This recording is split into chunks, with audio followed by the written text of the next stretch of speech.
kulanti wacan wanaagsan daawadayaal halkan warbaahinta hiiraan online ku soo dhawaad wararkii ugu dambeeyay Soomaaliya caalamka qodobada daawan doontaan waxaa ka mid noqon doona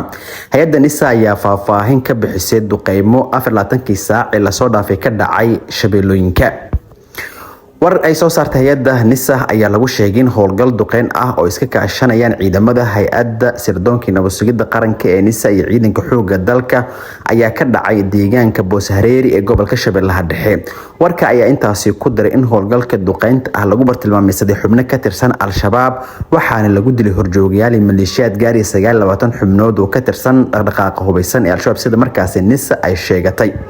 hay'adda sirdoonka Soomaaliya ayaa shaaca ka qaaday in duqeyn kale oo xoogan ay ka geysatay gobolka Shabeellaha Hoose gaar ahaan deegaanka Jambaluul bayaan ka waxaa lagu yiri hay'adda sirdoonka iyo nabad sugidda qaranka ee NISA ayaa howlgal ay qaadeen lagu qaarijiyay 12 xubnood oo ka tirsan al-shabaab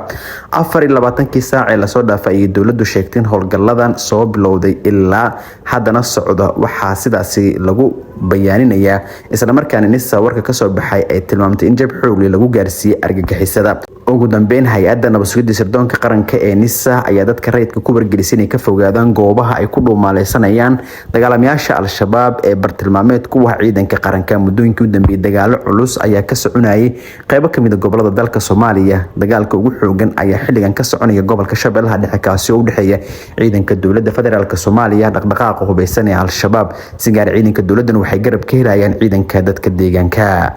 madaxweynaha maamulka galmudug Axmed Cabdi Kaariye Qorqoor oo la hadlay shacabka magaalada Dhuusamareeb ayaa sheegay in al-shabaab ay marayaan waqtigoodii ugu dambeeyay kaliya loo baahan yahay in loo midoobo ciribtirkooda ugu dambeeyay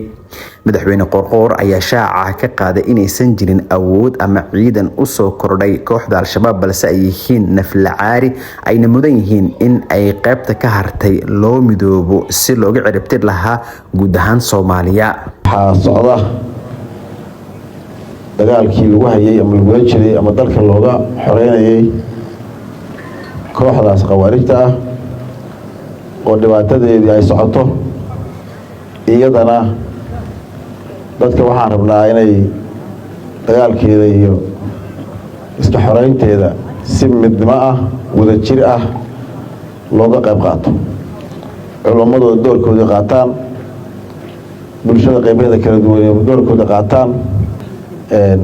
qawaarijtana si gaara ilaahay subxaanahu wa tacaala Soomaaliya iyo meel kasta dad muslimiin ay ku dhibayaan in ilaahay ka qaado waa gabaabsi sida hadda aan ognahay ciidan uma soo kordhinay waa naflacaari wax ay wadaan waa rafashadoodii qaybaha kala duwan ee bulshada beesha xawaadle ayaa xalay kulan lagu taageeray howlgalka dib u xoreynta dalka iyo doorasho qof iyo cod ah oo dalka ka hirgasha ku yeeshay magaalada Muqdisho kulankan uu soo agaasimay xogayaha maamulka gobolka Banaadir Faysal Caraale Afrax ayaa ahaa mid dhammaan mas'uuliyiinta iyo waxgaradkii ka soo qayb galay kulanka ay ku cadeeyeen in beesha xawaadle ay diyaar u tahay doorasho qof iyo cod oo dalka laga qabto iyo sii wadista howlgalka xoreynta al-shabaab ee ka soconaya gobolada dalka gaar ahaan gobolka Hiiraan mas'uuliyiinta kulanka ka hadashay waxaa ka mid ahaa wasiirka batroolka iyo macdanta Soomaaliya Daahir Shire Maxamed madaxweynihii hore Hirshabeelle Cali Cabdullaahi Cosoble hogaamiyaha ciidanka difaaca deegaanka Cali Jayte Cismaan xogayaha gobolka Banaadir Faysal Caraale iyo xildhibaano ka tirsan baarlamaanka Soomaaliya siyaasiyiin dhalinyaro xogayaha gobolka Banaadir oo ka hadlay kulanka ayaa shaaca ka qaaday in beesha xawaadle ay diyaar u tahay doorasho qof iyo cod ah oo dalka laga qabto iyo in la sii laba jibaaro howlgalka ka dhanka al-shabaab madaxweynihii hore Hirshabeelle Cali Cabdullaahi Cosoble ayaa ku baaqay in halganka xoreynta ahaan aan la siyaasadeenin isagoo xusay in beesha xawaadle diyaar u tahay nidaam doorasho oo dalka ka dhacda hogaamiyaha macwiisleyda Soomaaliya Cali Jayte Cismaan ayaa dhankiisa sheegay in loo baahan yahay in ay si midaysan shacabka Soomaaliyeed u wajahaan howlgalka lagu ciribtirayo kooxda al-shabaab ugu dambeyntii wasiirka batroolka iyo macdanta xukuumadda federaalka Soomaaliya Shire Maxamed oo kulanka soo xiray ayaa ugu baaqay beeshiisa inay u midaysnaadaan howlgalka ka dhanka al-shabaab diyaarna u noqdaan doorasho qof iyo cod oo dalka ka dhacda booliska Somaliland ayaa soo qabtay nin lagu eedeeyay inuu qof kale ku dilay degmada Maxamed Mooge ee magaalada Hargeysa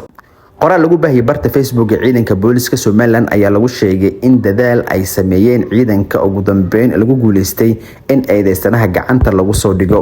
ciidanka booliska Somaliland ee howlgal ay sameeyeen waxay gacanta ku soo dhigeen eedeysana Yaxye Maxamed Abees oo fiidkii ku dilay marxuum Guuleed Maxamed Yuusuf xaafadda Maxamed Mooge magaalada Hargeysa ayaa lagu yiri qoraal ka soo baxay booliska. Warbixinta ayaa sidoo kale lagu xusay in ciidamada ay sameeyeen howlgal iyo dadaal dheeraad ah ugu dambeyn lagu guuleystay in gacanta lagu soo dhigo eedeysanaasi waxaana ay tilmaameen inuu wajihi doono cadaaladda. guud ahaan daawada wanaagga inta wararka oo kala socoteen warbaahinta Hiiraan online nabadiyo warsan.